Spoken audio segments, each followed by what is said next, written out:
Hola, buenos días, buen día.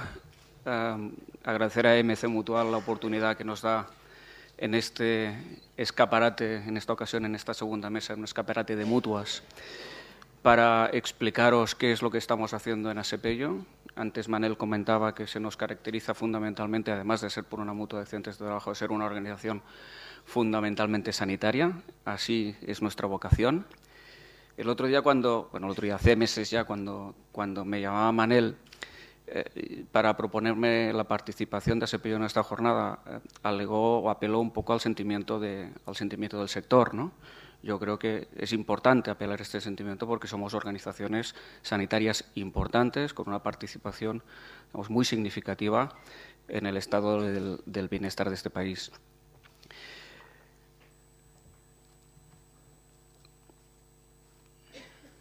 Este será un poco el guión de mi sesión. Hablaré un poco del modelo organizativo, dimensionaré un poco lo que es Asepello. En el dimensionamiento añadiré algunos valores que yo creo que aportarán algunos interrogantes para el abordaje de los modelos de seguridad del paciente que tenemos que tener como mutua. Hablaré de las actuaciones que hemos hecho en los hospitales, fundamentalmente la seguridad del paciente, la preocupación por la seguridad del paciente en Asepello nació en los hospitales.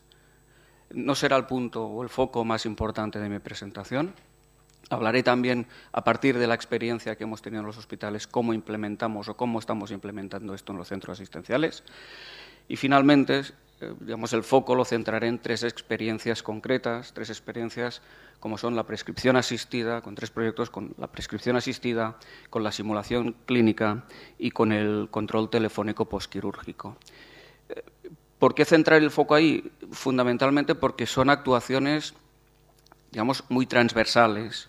Son muy transversales a toda nuestra organización y que intentan, de alguna manera, ir un poco más allá de la propia organización sanitaria, incluso llegando a la preocupación por los posibles riesgos que puedan existir en estos pacientes en sus propios domicilios.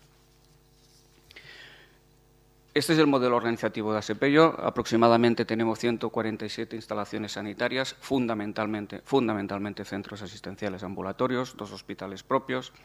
Participamos, a su vez, también en la dirección de 2 hospitales mancomunados. Tenemos un centro de cirugía mayor ambulatoria. Esta organización, sobre aproximadamente un total de 3.500 personas como mutua, más del 50%, aproximadamente el 50% son sanitarios. Ahí tenéis la división en función de los diferentes roles y perfiles. Y durante 2013 atendimos aproximadamente unos 700.000 pacientes. Ahora voy a aportar algunas valoraciones a partir de una reflexión que posiblemente ha aparecido en las intervenciones anteriores y que de alguna manera nos obligan a identificar la seguridad del paciente fundamentalmente con el conocimiento y con la expertez de nuestros profesionales, ¿no? Este tema evidentemente responde a una responsabilidad fundamentalmente individual, pero evidentemente lo tenemos que trasladar a una orientación mucho más colectiva, una orientación de gestión del conocimiento. Aquí tenemos la antigüedad de los profesionales de Asepello en los hospitales y en los centros asistenciales. Podéis ver que la antigüedad, la retención, la capacidad de retención y la antigüedad y el conocimiento que pueden tener nuestros profesionales, nuestros sanitarios en los hospitales es bastante poco mayor que la de los centros asistenciales. La tasa de rotación, exactamente igual. Tenemos una inferior tasa de rotación de nuestros profesionales en los hospitales que no en los centros asistenciales. Las horas de formación del personal asistencial en nuestros hospitales es sensiblemente superior a la formación con la que somos capaces de llegar a nuestros sanitarios en un centro asistencial. Finalmente, la distribución del personal. El porcentaje de sanitarios es del 27% de los 1.700 trabajadores que teníamos, mientras que el 73% se divide en el resto de los centros asistenciales, en los 144 centros asistenciales. De estos 700.000 procesos, solo 37.000 los atendimos en los hospitales. La mayor parte de ellos los atendimos en los centros asistenciales. Un 5% se atienden en nuestros hospitales, un 95% los atendemos en los centros asistenciales. Por tanto, estamos atendiendo con el 27% de nuestros sanitarios ese 5% de la actividad, mientras que con el 73% estamos atendiendo el 95% de la presión asistencial que tiene ese PEIO. Esta diapositiva, esta transparencia, no pertenece a esta presentación. La he copiado directamente de las presentaciones que estamos haciendo en el proyecto de gestión clínica que estamos elaborando y que estamos en proceso de implementar en ASPEIO, ¿no? El proceso de gestión clínica de ASPEIO fundamentalmente se enmarca dentro de un modelo de gestión por procesos en el que el paciente y su diagnóstico se convierten en el centro del proceso. Aspiramos a resolver el problema de salud de la persona que entra por la puerta de nuestro centro asistencial y confiamos en que una vez salga de este centro asistencial ese problema de salud esté resuelto. Nos estamos dando incluso ahora cuenta que muchas veces este problema de salud se alarga también en el tiempo, en su domicilio, por ejemplo, con el programa de grandes dependientes que tenemos en la Mutua, en el que continuamos prestando asistencia asistencial fuera de lo que es propiamente el ámbito de la Mutua.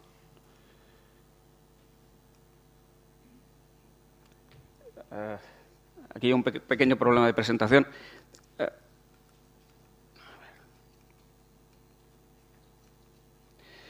A ver, os explico. La voluntad del proyecto de gestión clínica lo que hacía era ordenar la gestión del paciente en nuestro dispositivo asistencial, en la que íbamos, de alguna manera, poniendo cada uno de los recursos, no en función de nuestro modelo organizativo, sino en función de las necesidades del lesionado. Poníamos los recursos hospitalarios, poníamos recursos de conocimiento, poníamos los recursos de farmacia, de tecnología y finalmente poníamos chamán. Chamán para nosotros es la herramienta de historia clínica, que es la que de alguna manera nos permite, es la herramienta fundamental para gestión de conocimiento y de gestión clínica de todo este proceso. La aspiración es fundamentalmente, en la línea de la gestión de este proceso, integrar la seguridad del paciente. Una breve pincelada de la posición de los hospitales respecto a la seguridad de los pacientes. La seguridad de los pacientes está reconocida en los dos planes estratégicos de nuestros hospitales, se articula evidentemente a través del Comité de Seguridad del Paciente y se desarrolla a través de los programas y de las campañas. Se ha implementado también una herramienta de registro y de declaración. La voluntad inicial de la seguridad del paciente nació con la integración de nuestro hospital de Sant Cugat a la Alianza aproximadamente en el año 2007, posteriormente se pasó al Hospital de Coslada. ¿Qué es lo que estamos haciendo en los centros asistenciales? Es a partir de 2012 que exportamos las experiencias de nuestros hospitales con una serie de medidas para integrar a estos centros asistenciales en la política de seguridad. Incluimos esta vez, más allá de los dos planes estratégicos de los hospitales, en el plan estratégico de la Mutua, la seguridad del paciente. Se abre la herramienta de registro de la que ahora voy a hablar, más allá de los propios hospitales, de la intranet de los dos hospitales, y para intentar tener un impacto más importante en estos sanitarios que tenemos en los centros asistenciales con dificultades especialmente de llegada y de aislamiento, a través de nuestra universidad corporativa se desarrolla un curso de seguridad del paciente que está accesible desde todas las estaciones de trabajo. La herramienta del soporte, hemos hablado de la herramienta de soporte, de la declaración, permite la notificación y el registro, garantizando la confidencialidad tanto del que comunica el error como de los implicados, permite registrar los errores de medicación, las reacciones adversas, el registro de caídas, la aparición de úlceras, los errores de identificación. Se puso en marcha en 2009 en los hospitales y en octubre de 2012 lo pusimos accesible a toda la intranet de las consultas para todos los centros asistenciales. Este es un pantallazo de la herramienta que tenemos colgada en nuestra intranet. Esto es un funcionamiento de workflow, es una herramienta anónima. La gente puede activar una notificación y esta notificación llega directamente al comité y del comité se establece una serie de registros de acciones de mejora. Los resultados de la herramienta hasta finales del año pasado, el número de notificaciones fue de 1.366 y esta es la distribución que tenemos por años. Son muchas, son pocas, son las que tenemos. En todo caso, son 1.366 oportunidades de mejora. Y ahora centramos un poco el foco con las tres experiencias concretas como son la prescripción asistida, como son las unidades de simulación clínica y el control telefónico posquirúrgico. Os comentaba antes que fundamentalmente estas experiencias, de alguna manera, lo que nos permiten es integrar a todo ese colectivo de sanitarios que tenemos dificultades porque están aislados, posiblemente sin unos mecanismos o sin unas herramientas y sin un soporte técnico como pueden tener los profesionales que trabajan en los hospitales. Estas tres experiencias son como muy transversales, nos permiten integrar los procedimientos de seguridad del paciente más allá de las estructuras hospitalarias de SPIO. Comentábamos antes que las mutuas, comentaba Manel, que las mutuas, yo creo que tenemos que dar ejemplo desde la perspectiva de la integración de los distintos niveles asistenciales. Somos entidades importantes, somos entidades grandes, pero yo creo que nuestro dimensionamiento nos puede permitir realmente orientarnos hacia el continuum asistencial. Y además, teniendo presente que la presión de los resultados no solo en factor salud, sino en factor tiempo, la mejora en el continuum asistencial, la mejora de estos procesos evidentemente dará mucho más resultado para nuestra entidad. Os comentaba, la prescripción asistida. La prescripción asistida es un sistema de prescripción asistida a través de la historia clínica única.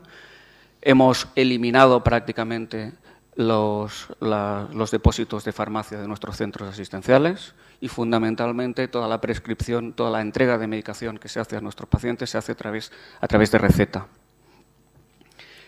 Es un registro de toda la información farmacéutica en el plan terapéutico. Dentro de la historia clínica, dentro de Chamán se incluye el plan terapéutico de cada uno de los pacientes. Mejora la accesibilidad de la información. Esta información es compartida por toda la red asistencial de SPIO y fundamentalmente y una vez más establece la historia clínica informática como la principal herramienta de gestión clínica y sanitaria. Es fundamental ser capaz de conseguir que la historia clínica, especialmente la informática, es algo más allá que un repositorio de datos. Es fundamentalmente una herramienta que tiene que ayudar a mejorar la gestión de nuestros profesionales.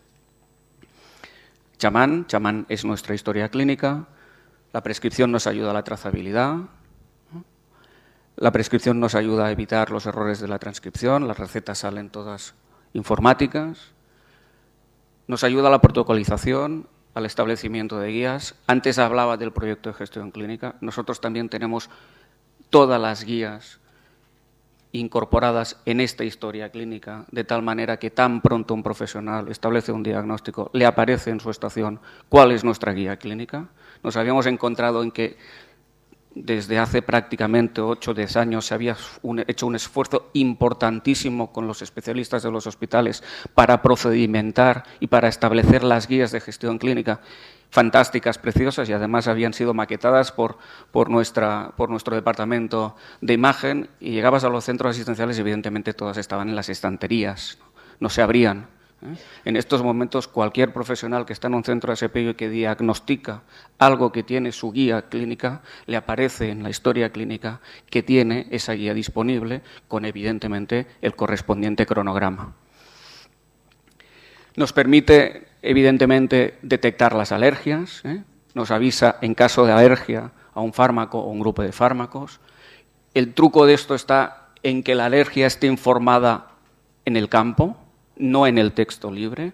Para eso, desde hace tiempo, en el audit de historia clínica de nuestros profesionales, ese es un valor que medimos constantemente, como puede ser el de las vacunas, como puede ser el de la parina. No nos sirve que esté apuntado en el texto libre, nos sirve obligatoriamente que esté en el campo que tenemos, si no, el sistema evidentemente no nos ayuda. Es curioso ver cuando se produce esto, ¿no? Y cuando de alguna manera hemos penalizado a algún profesional porque en lugar de registrar alguna alergia en un campo, en la historia clínica, no la había registrado en el campo libre.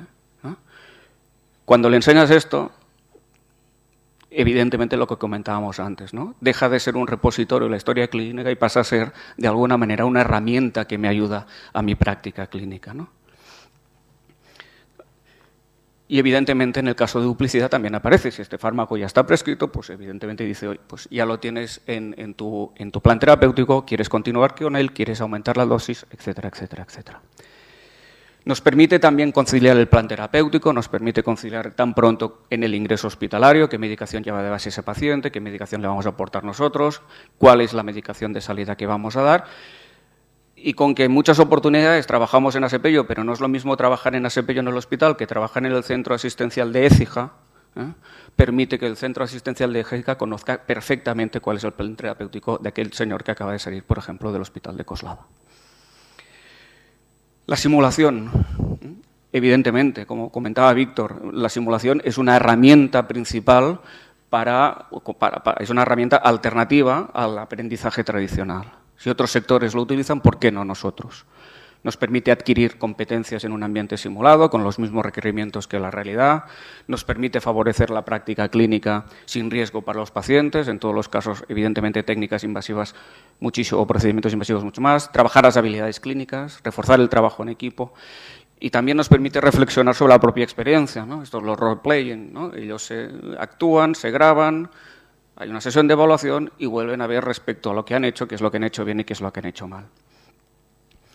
Por tanto, la simulación nos permite entrenar en habilidades técnicas, nos permite trabajar en habilidades de equipo, evidentemente tiene un impacto en la seguridad del paciente, y en el factor emocional. Está comprobado que las cosas se aprenden distinto si las vives, si no las vives. Además, aquí el factor emocional también tiene un impacto muy importante, especialmente para toda la gente de los centros asistenciales, que tenemos una puerta abierta y que posiblemente con los recursos que tienen, disminuir el posible estrés delante de una situación de este tipo, habiendo pasado por una experiencia, pues yo creo que también de alguna manera nos lo agradecen. La estructura de los dos laboratorios de simulación clínica, tenemos dos unidades, una en Sant Cugat y otra en Coslada. Tenemos dos equipos de formadores mixtos. Mixtos me refiero a personal de centro asistencial, personal de los hospitales y personal de la DAS, y multidisciplinarios, pues que evidentemente son médicos, enfermeros de UCI, internistas, intensivistas. No es posible llegar a este curso directamente. Comentábamos antes, tenemos una universidad corporativa. Nadie llega a este curso si no ha hecho dos cursos virtuales previos, que son los que acreditan la posibilidad de que, una vez superados, pueda acceder a este tipo de curso. Es un curso costoso en recursos, costoso en tiempo, costoso en formación, por tanto tenemos que poner un filtro. Ahí tenemos a veces una especie de cola, porque evidentemente nos cuesta asumir la gente que tenemos en la cola, y en este momento ya llevamos 32 ediciones, aproximadamente unos 268 alumnos sanitarios de los centros asistenciales que han pasado por esta experiencia hospitalaria. Finalmente, el control telefónico posquirúrgico. Esta es la técnica fundamentalmente, nos ha venido aportada básicamente de nuestro centro de CMA en Sevilla, ¿no? Es la típica técnica de la CMA, ¿no? Del control telefónico una vez ha marchado. Lo que pretendemos es que fundamentalmente todas las personas que hayan sido intervenidas en algún centro hospitalario de Asepello, e incluso en una segunda etapa, y aquí alguna auditoría de la intervención general nos ha ayudado mucho, en un centro concertado, puedan recibir una llamada telefónica por parte de enfermería, comprobándole cuál es el estado de la situación posquirúrgica, preguntándole sobre aspectos sobre la tolerancia, sobre el sangrado, sobre el estado general. Queremos verificar la comprensión del paciente de las instrucciones que en ese centro se ha dado. En muchas oportunidades, un detalle, ¿no? El famoso consentimiento informado. En el consentimiento informado somos excelentes en cuanto a nuestra propia organización. Cuando acudimos a medios ajenos que también trabajan para nosotros, tenemos evidentemente una parcela de mejora muy importante. Por lo tanto, esto nos va a permitir cuál es la calidad que ofrecen los proveedores en el caso de las cirugías y resolver las dudas que hayan podido generar hasta el momento del alta. Este fundamentalmente es un proyecto de enfermería que vamos a hacer a través de referentes de enfermería, a través de los centros asistenciales, y evidentemente de este score se deja registro en la historia clínica. Para terminar, como también ha comentado Víctor, y el otro día estábamos en una jornada de enfermedades profesionales y el título era, ¿no?, si no se notifica no podemos prevenir, ¿no? Por tanto, sin notificación la prevención es imposible. Y después, A ver, somos mutuas de accidentes de trabajo, pero a la vez somos entidades sanitarias, ¿no? Y a veces sorprende cuando uno se aproxima, y me pasó a mí, cuando uno se aproxima a lo que es propiamente la seguridad del paciente, sorprende que temas tan claros para una mutua de accidentes de trabajo, como es la integración de la prevención. ¿Cuántos años hace que hablábamos del control total de pérdidas y que hablamos de la integración de la prevención en nuestra organización? Desde un punto de vista sanitario, quizás no hayamos sido, hasta posiblemente ahora, identificado esta cultura prevencionista. El concepto de la integración de la seguridad en el proceso. Integración, evidentemente, para nuestros lesionados, pero sin ninguna duda también para nuestro personal, por supuesto. Aquí os dejo, si alguien quiere tomar notas, los diferentes, evidentemente, como no podía ser de otra manera, en temas de seguridad del paciente trabajamos en equipo.